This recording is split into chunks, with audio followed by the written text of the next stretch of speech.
नमस्कार दोस्तों, स्वागत है आपका आईएएस यात्रा में। फ्रेंड्स, आज हम बात करेंगे 21 मई 2021 यानी आज के नेशनल और इंटरनेशनल न्यूज़ के विषय में, जो कि एग्ज़ाम पॉइंट ऑफ व्यू से काफ़ी ज़्यादा इंपॉर्टेंट है। आज की पहली न्यूज़ के विषय में बात कर देते हैं फ्रेंड्स। ब्रिटेन के प्रधानमंत्री बोरिस जॉनसन का कोविड संक्रमण होने पर आईसीयू में उनका ध्यान रखने वाली नर्स ने सरकार की गलत नीतियों की आलोचना करते हुए अपने पद से इस्तीफा दे दिया। नर्स का कहना है कि सरकार इस भयावह जानलेवा महामारी में सही तरीके से काम नहीं कर रही है। उन्होंने कहा कि नर्सों को अपने अथक योगदान के लिए ना तो सम्मान मिल रहा है और ना ही उन्हें उचित वेतन दिया जा रहा है। फ्रेंड्स, यदि हम यहाँ ध्यान से देखें तो यहाँ पर स्थिति बिल्कुल हमारे देश जैसी है, जहाँ पर डॉक्टर और नर्सिस द्वारा बार बार सरकार पर ये आरोप लगाए जाते रहे हैं कि उनको जो सुविधाएं मिलनी चाहिए वो नहीं मिल पा रही हैं। यहाँ पर मेन बात यह है फ्रेंड्स कि जो ब्रिटेन की जनसंख्या है वो भारत के मुकाबले काफ़ी ज़्यादा कम है, और इतनी कम जनसंख्या होने के बावजूद और एक विकसित देश होने के बावजूद ब्रिटेन द्वारा इस तरह का जो सिस्टम है, जो स्वास्थ्य क्षेत्र में इस तरह की जो कमी है वो देखने को मिलेगी, ऐसा कोई अपेक्षा कर नहीं सकता है। हालांकि ब्रिटेन की जनसंख्या काफ़ी ज़्यादा कम है और वो एक विकसित देश भी है, लेकिन हम ये नहीं कह सकते कि कुछ कमी नहीं होगी उसके हेल्थ सिस्टम में। वो इसलिए क्योंकि जो कोविड-19 महामारी है वो काफ़ी भयावह रूप ले चुकी है, पूरा विश्व ही उससे परेशान है, और इस महामारी के बीच प्रत्येक देश का जो हेल्थ सिस्टम है वो बिल्कुल हिल गया है। बिल्कुल हम कह सकते हैं कि कई देशों का हेल्थ सिस्टम तो डिस्ट्रॉय हो गया है, ख़त्म हो गया है। आप यहाँ पर देख सकते हैं बीबीसी की न्यूज़ है इस विषय में, और यहाँ पर द गार्जियन की न्यूज़ है। अब हम उनके विषय में जान लेते हैं जिन्होंने इस्तीफा दिया है। तो मूलतः न्यूजीलैंड की रहने वाली जेनी मैकी ने गुरुवार को दावा किया कि ब्रिटेन में अब तक 1,20,000 जानें इस वैश्विक महामारी के कारण जा चुकी हैं। उन्होंने कहा कि यह साल उनके करियर का सबसे कठिन साल है। चैनल 4 पर दिखाई गई documentary the year Britain stopped में उन्होंने कहा कि हम लोगों ने कतारबद्ध होकर बेहिसाब मेहनत की है। हमें हीरो बताकर इस पर चर्चा भी खूब हुई है, लेकिन ऐसे ही समय में हम यह नहीं कह सकते कि अब हमारे पास और क्या बचा है। राष्ट्रीय स्वास्थ्य सेवा अर्थात एनएचएस को देने के लिए हमें वह सम्मान और अब उतना वेतन नहीं मिल रहा जो मिलना चाहिए। इन सब बातों से परेशान होकर मैंने इस्तीफा दिया है। अब हम बात कर देते हैं आज की दूसरी न्यूज़ को लेकर। आज की दूसरी न्यूज़ जो है वो हमारे पड़ोसी देश म्यांमार से निकल के आ रही है। तो म्यांमार के हज़ारों शरणार्थियों ने भारत में सुरक्षा की मांग की है। तो जैसे कि आपको पता होगा कि म्यांमार में सैन्य तख्तापलट हुआ था, और उसके बाद से ही सैन्य शासन के विरोध में विरोध प्रदर्शन चल रहे हैं म्यांमार में, और काफ़ी लोगों की जानें जा चुकी हैं। वहाँ की लोकतांत्रिक रूप से चुनी गई सरकार को सैन्य तख्तापलट के द्वारा हटा दिया गया था अभी हाल ही में। तो म्यांमार में सैन्य शासन के खिलाफ विरोध प्रदर्शनों का सिलसिला थम नहीं रहा है। उत्तर पश्चिमी शहर काले में सैन्य तख्तापलट के विरोध में गुरुवार को प्रदर्शन किया गया। गुरुवार यानी 20 मई 2021। बड़ी संख्या में लोग देश छोड़कर अन्य देशों में शरण लेने की कोशिश में जुटे हैं। यहाँ पर आप देख सकते हैं जागरण की न्यूज़ है इस विषय में, और यहाँ अमर उजाला में भी इस विषय में न्यूज़ दी हुई है। फ्रेंड्स, अब हम इस न्यूज़ को थोड़ा डिटेल में जान लेते हैं। तो संयुक्त राष्ट्र प्रमुख के एक प्रवक्ता ने कहा कि म्यांमार के तकरीबन 4 से 6,000 शरणार्थियों ने भारत में सुरक्षा की मांग की है। संयुक्त राष्ट्र ने फरवरी में म्यांमार में सैन्य तख्तापलट के बाद से विस्थापितों की बढ़ती संख्या को लेकर चिंता भी जताई। संयुक्त राष्ट्र शरणार्थी एजेंसी यूएनएचसीआर ने कहा कि पिछले हफ्ते तक म्यांमार में तकरीबन 60,700 महिलाएं, बच्चे और पुरुष देश में ही विस्थापित हुए। संयुक्त राष्ट्र महासचिव एंटोनियो गुतारेस के प्रवक्ता स्टीफन दुजारिक ने बुधवार को कहा कि मार्च और अप्रैल में 1700 से अधिक शरणार्थी थाईलैंड में गए। इनमें से ज़्यादातर बाद में म्यांमार लौट आए, और तकरीबन 4,000 से 6,000 शरणार्थियों ने भारत में सुरक्षा मांगी है। भारत के 4 पूर्वोत्तर राज्य अरुणाचल प्रदेश, नागालैंड, मणिपुर और मिजोरम म्यांमार के साथ अंतर्राष्ट्रीय सीमा साझा करते हैं। दुजारिक ने कहा कि म्यांमार में संयुक्त राष्ट्र के अधिकारी 1 फरवरी को सैन्य तख्तापलट के बाद से बढ़ते विस्थापन को लेकर बहुत चिंतित है। उन्होंने कहा कि तब से देश में नागरिकों के खिलाफ व्यापक पैमाने पर हिंसा हुई है।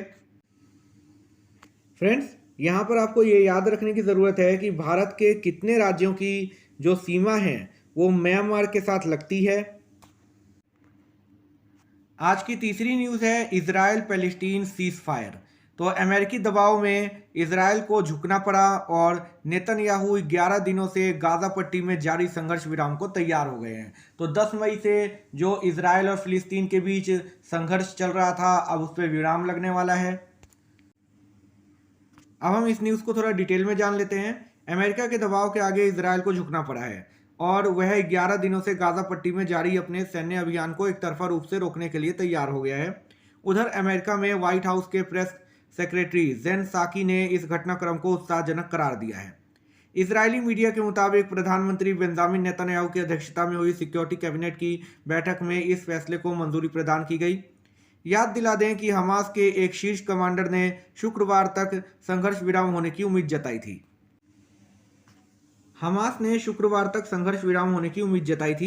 हमास के सियासी दफ्तर के वरिष्ठ अधिकारी मूसा अबू मरजौक ने एक लेबनानी टीवी से कहा था कि मुझे लगता है कि संघर्ष विराम को लेकर चल रहे प्रयास सफल होंगे और मुझे उम्मीद है कि आपसी सहमति से 1-2 दिन में संघर्ष विराम के लिए समझौता हो सकता है। मतलब कि हमास को ये बात पहले से पता थी कि शुक्रवार तक यानी कि 21 मई 2021 तक ये जो संघर्ष है इस पर विराम लग जाएगा। 10 मई से अब तक इजराइल गाजा में सैकड़ों हवाई हमले कर चुका है। इनमें हमास के टनल नेटवर्क समेत ठिकानों को निशाना बनाया गया है, जबकि हमास इजरायली शहरों पर अब तक 4000 से ज़्यादा रॉकेट दाग चुका है। इस संघर्ष में अब तक 65 बच्चों, 39 महिलाओं समेत 230 फलस्तीनियों की मौत हुई है और इजराइल में 12 लोगों की जान गई है। संघर्ष के चलते करीब 58,000 फलस्तीनियों ने पलायन किया है। अब हम अगली न्यूज़ के विषय में बात कर लेते हैं। तो आज रिटायर होगा भारतीय नौसेना का पहला विध्वंसक पोत INS राजपूत। फ्रेंड्स, भारतीय नौसेना के पहले विध्वंसक पोत INS राजपूत को 41 साल की सेवा के बाद शुक्रवार को यानी कि आज 21 मई 2021 को नौसेना की सेवा से मुक्त किया जाएगा। कोविड-19 को देखते हुए नौसेना डॉकयार्ड विशाखापत्तनम में एक सादे समारोह में INS राजपूत को रिटायर किया जाएगा। कार्यक्रम में केवल इन स्टेशन अधिकारी और नाविक शामिल होंगे। यह मूल रूप से रूसी पोत था जिसका नाम नादेजनी था और इसका अर्थ है उम्मीद। यह एंटी सबमरीन और एंटी एयरक्राफ्ट हमले में सक्षम है। इसकी विशेषताएं जान लेते हैं फ्रेंड्स। तो 146.5 मीटर इसकी लंबाई है, 15.8 मीटर इसकी चौड़ाई है, 4974 टन फुल लोड वजन है इसका और 320 लोगों की क्षमता रखता है ये और 35 नॉटिकल मील इसकी गति है अर्थात 65 किलोमीटर प्रति घंटा। इसकी कुछ अहम बातें जान लेते हैं। भारतीय नौसेना का पहला पोत है ये जिसे थल सेना राजपूत रेजिमेंट से संबद्ध किया गया। नौसेना की पश्चिमी और पूर्वी दोनों कमान के बेड़े में सेवा दी है इसने। जॉर्जिया में भारत की नौसेना में शामिल हुआ और कैप्टन गुलाब मोहन लाल हीरानंदानी इसके पहले कमांडिंग ऑफिसर थे। राजपूत श्रेणी के कुल 5 विध्वंसक भारतीय नौसेना की सेवा में रहे, जिनमें से 3 रिटायर हो चुके हैं। INS राजपूत के रिटायर होने के बाद राजपूत श्रेणी में INS राणा D52 व INS रंजीत D53 सक्रिय रह गए हैं। इसके द्वारा किए गए कुछ प्रमुख मिशन हैं, तो वो कौन से हैं वो देख लेते हैं। अमन, भारतीय शांति रक्षक बलों की सहायता के लिए श्रीलंका में चलाया गया था। ऑपरेशन कैक्टस, मालदीव में बंधकों की समस्या के समाधान के लिए चलाया गया था। ऑपरेशन पवन, श्रीलंका के तट पर patrolling duty. Operation cross nest, Lakshadweep की तरफ किया गया था ये। और मिसाइल परीक्षण ब्रह्मोस, धनुष व पृथ्वी। अब हम अगली न्यूज़ के विषय में बात कर देते हैं। तो जो अगली न्यूज़ है वो ईरान से निकल कर आ रही है। ईरान ने अपने अब तक के सबसे शक्तिशाली सुपर कंप्यूटर सीमोर्ग का अनावरण किया है। जिसे तेहरान के अमीर कबीर प्रौद्योगिकी विश्वविद्यालय अर्थात एटीयू द्वारा घरेलू रूप से विकसित किया गया है। ईरान ने अपने इस सुपर कंप्यूटर का नाम एक पौराणिक फारसी पक्षी के नाम पर रखा है और इस कंप्यूटर में वर्तमान में 0.56 पेटाफ्लॉप की प्रदर्शन क्षमता मौजूद है। वहीं आगामी 2 माह में इसकी क्षमता 1 पेटाफ्लॉप तक पहुंच जाएगी और इसके अलावा यह सुपर कंप्यूटर विकास के अगले चरण में 10 पेटाफ्लॉप की क्षमता तक पहुंच सकेगा। ईरान के मुताबिक इस सुपर कंप्यूटर को पूरी तरह से ईरान के इंजीनियरों की एक टीम द्वारा डिज़ाइन और निर्मित किया गया था, जिन्होंने 1 दशक पूर्व भी देश के पहले सुपर कंप्यूटर का विकास किया था। इस सुपर कंप्यूटर का उद्देश्य ईरान की कंपनियों को एक विश्वसनीय डिजिटल बुनियादी अवसंरचना प्रदान करना है, जिसमें विशेष तौर पर निजी फर्मों पर ध्यान केंद्रित किया जाएगा। साथ ही इस सुपर कंप्यूटर का उपयोग आर्टिफिशियल इंटेलिजेंस, ट्रैफिक स्वचालन, मौसम संबंधी डेटा और इमेज प्रोसेसिंग आदि के लिए भी किया जाएगा। फ्रेंड्स, अभी तक लोग केवल ब्लैक फंगस से ही परेशान थे, लेकिन अब वाइट फंगस ने भी अपनी दस्तक दे दी है। कोरोना महामारी से कमज़ोर हुई रोग प्रतिरोधक क्षमता के कारण प्रदेश में फंगल इन्फेक्शन का शिकंजा कसने लगा है। एक ओर अस्पतालों में ब्लैक फंगस के 100 से अधिक लोग भर्ती हैं, तो दूसरी ओर वाइट फंगस ने भी दस्तक दे दी है। पटना के एक सर्जन समेत 4 लोगों में सफ़ेद फंगस अर्थात वाइट फंगस संक्रमण की पुष्टि हुई है। फेफड़े में संक्रमण व कोरोना जैसे लक्षण होने के कारण इलाज में उल्टा इलाज होने से इसमें जान जाने की आशंका ज़्यादा होती है। IGI-MS में क्षेत्रीय नेत्र केंद्र के विभागाध्यक्ष डॉक्टर विभूति प्रसन्न सिन्हा के अनुसार ब्लैक फंगस गले के ऊपर के भागों को संक्रमित करता है, वहीं वाइट फंगस फेफड़े के निचले हिस्से, त्वचा, नाखून, मुंह, किडनी व जननांगों को संक्रमित करता है। इसका सबसे खतरनाक पहलू यह है कि कोरोना जैसे लक्षण की वजह से यदि रोगियों को स्टेरॉयड दिया जाए तो उनकी मौत तक हो सकती है। अगली न्यूज़ है फ्रेंड्स, भारत सरकार द्वारा शुरू किया जा रहा है देश का इंटरनेशनल टीवी चैनल, जिसका नाम होगा DD इंटरनेशनल। दुनिया के सामने भारत के नज़रियों को मजबूत आवाज़ देने के लिए देश की मोदी सरकार एक बड़ा कदम उठाने जा रही है। सरकार ने देश का इंटरनेशनल चैनल लॉन्च करने की दिशा में कदम बढ़ा दिया है। सरकार के इस कदम के बाद वैश्विक मंचों पर भारत के नज़रियों को काफ़ी मजबूती से रखा जा सकेगा। नेशनल ब्रॉडकास्टर प्रसार भारती ने एक सलाहकार के लिए हाल ही में टेंडर निकाला है। यह सलाहकार सरकार की अंतर्राष्ट्रीय मौजूदगी वाला चैनल DD इंटरनेशनल को लॉन्च कराने की योजना तैयार करेगा। इस इंटरनेशनल चैनल का काम भारत की छवि को दुनिया के सामने पेश करना होगा। DD इंटरनेशनल के लिए वैश्विक स्तर पर ब्यूरो स्थापित किए जाएंगे। इनकी वर्ल्ड सर्विस स्ट्रीमिंग दुनिया के कई देशों में 24 घंटे होगी। उन्होंने बताया कि यह BBC वर्ल्ड सर्विस की तरह समाचार पर आधारित होगी। बाद में इसे विकसित किया जा सकता है। उन्होंने बताया कि भारत में बहुत से अंतर्राष्ट्रीय हित सांस्कृतिक हैं। अब बात कर लेते हैं अगली न्यूज़ के विषय में। तो अगली न्यूज़ जो है वो LOC से निकल के आ रही है। LOC पर भी कोरोना का संक्रमण पहुंच चुका है। शहरों के बाद अब ग्रामीण इलाकों को चपेट में लेते हुए कोरोना संक्रमण नियंत्रण रेखा अर्थात LOC के उड़ी सेक्टर तक जा पहुंचा है। कुछ दिन में 110 लोग उड़ी में संक्रमित हो चुके हैं। उनमें से 59 सेना के कोविड केयर सेंटर में स्वस्थ होकर घर लौटे हैं। सेना ने 20 बिस्तरों की क्षमता वाला कोविड अस्पताल स्थानीय लोगों के लिए उड़ी में तैयार किया है। गौरतलब है कि जम्मू कश्मीर में कोरोना संक्रमण तेज़ी से फैल रहा है। प्रदेश में 2.6 लाख से ज़्यादा संक्रमितों में 3,422 की मौत हो चुकी है। इनमें 67 लोगों ने गुरुवार को दम तोड़ा है। श्रीनगर और जम्मू जिलों के बाद बारामूला में ही सबसे ज़्यादा कोरोना संक्रमित हैं। अगली न्यूज़ है फ्रेंड्स, PM केयर फंड से मिले वेंटिलेटरों का होगा परफॉर्मेंस ऑडिट। अभी हाल ही में न्यूज़ आ रही थी कि जो वेंटिलेटर PM केयर फंड से प्रदान किए गए हैं, प्रोवाइड किए गए हैं, उनमें काफ़ी ज़्यादा समस्या आ रही है। उनमें अधिकतर वेंटिलेटर ख़राब हैं। तो इसके कारण जो परफॉर्मेंस ऑडिट है वो होने जा रहा है इनका। कोरोना से निपटने के लिए झारखंड सहित विभिन्न राज्यों को PM केयर फंड से मिले वेंटिलेटरों का परफॉर्मेंस ऑडिट होगा। झारखंड के अलावा कुछ अन्य राज्यों में वेंटिलेटरों के इस्तेमाल नहीं होने तथा उनकी गुणवत्ता पर सवाल उठने के बाद केंद्र सरकार ने यह निर्णय लिया है। PM नरेंद्र मोदी के निर्देश पर केंद्रीय स्वास्थ्य मंत्रालय ने इसे लेकर 4 अलग अलग टीमों का गठन किया है, जो विभिन्न राज्यों का दौरा कर देखेंगी कि आखिर वेंटिलेटरों का इस्तेमाल क्यों नहीं हो पा रहा है। प्रत्येक ऑडिट टीम में director general of health services, central drug standard control organisation तथा HLL लाइफ केयर लिमिटेड के एक एक प्रतिनिधि शामिल हैं। चारों टीमों को 1 माह के भीतर अस्पताल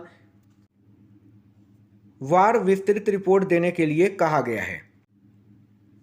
अगली न्यूज़ है फ्रेंड्स, फरजाद बी परियोजना में शामिल होने के लिए ईरान ने फिर रखा भारत के सामने प्रस्ताव। तो यहाँ का जो गैस क्षेत्र है वो ONGC जो भारतीय कंपनी है उसके द्वारा खोजा गया था। विदेश मंत्रालय ने बताया है कि इस मामले पर भारतीय अधिकारियों की ईरान के अधिकारियों के साथ वार्ता चल रही है। जुलाई 2020 में ईरान ने फरजाद बी को खुद विकसित करने का फैसला किया था। उसके बाद इस परियोजना में भारत की भूमिका खत्म हो गई थी। फारस की खाड़ी में खोजे गए ईरान के फरजाद बी गैस क्षेत्र को गंवाने के बाद भारत को इसके अगले चरण की परियोजना में फिर से शामिल होने का प्रस्ताव प्राप्त हुआ है। यह गैस क्षेत्र भारत की सार्वजनिक क्षेत्र की कंपनी, जैसा कि मैंने अभी आपको बताया था, एवं प्राकृतिक गैस निगम अर्थात ONGC ने खोजा था। विदेश मंत्रालय के प्रवक्ता अरिंदम बागची ने बताया है कि इस मसले पर भारतीय अधिकारियों की ईरान के अधिकारियों से वार्ता चल रही है।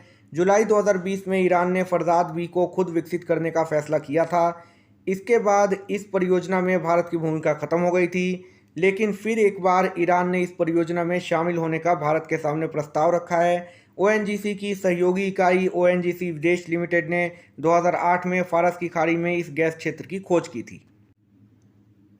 फ्रेंड्स, अब हम इस गैस क्षेत्र को मैप में देख लेते हैं। यहाँ पे आपको दिख रहा होगा, ये ईरान है, ये बहरीन है और ये कतर है और ये पर्शियन गल्फ है। यहाँ पर आपको दिखाई दे रहा होगा फरजाद A और फरजाद B, तो ये गैस क्षेत्र हैं। फ्रेंड्स, अब हम बात कर लेते हैं अगली न्यूज़ के विषय में और इस वीडियो की आखिरी न्यूज़ है ये कोवी सेल्फ किट।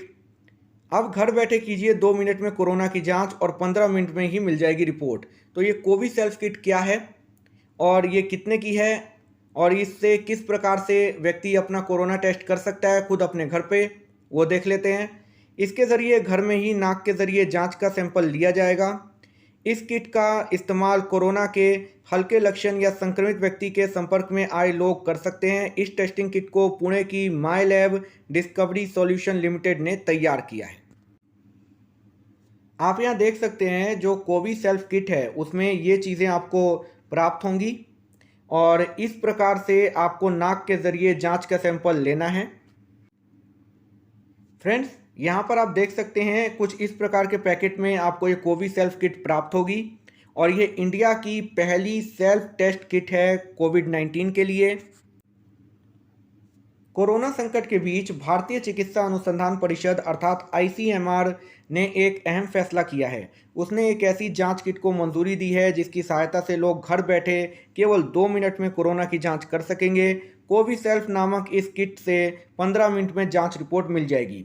इससे पता चल सकेगा कि कोरोना संक्रमण है या नहीं। इस किट की कीमत मात्र 250 रुपये है। ICMR के महानिदेशक बलराम भार्गव ने बताया कि अगले 3-4 दिनों में यह किट बाजार में उपलब्ध हो जाएगी। ICMR ने रैपिड एंटीजन टेस्ट किट को मंजूरी दी है। तो फ्रेंड्स, ये है इस वीडियो का अंत और मैं उम्मीद करता हूँ कि ये वीडियो आपके लिए काफ़ी ज़्यादा हेल्पफुल साबित होगी। आपको काफ़ी कुछ जानने, समझने और सीखने को मिला होगा। आपको काफ़ी कुछ इन्फॉर्मेशन मिली होगी इस वीडियो से और यदि ऐसा है तो आप इस वीडियो को ज़्यादा से ज़्यादा शेयर कर दीजिए ताकि और लोगों को भी ये इन्फॉर्मेशन प्राप्त हो सके। और इस वीडियो को आप एक लाइक ज़रूर कर दीजिए और मेरे इस चैनल को सब्सक्राइब कर दीजिए ताकि आपको इसी प्रकार की वीडियो की नोटिफिकेशन जल्द से जल्द प्राप्त हो सके। तो फ्रेंड्स, तब तक के लिए अपना ख्याल रखिए। Thank you for watching friends.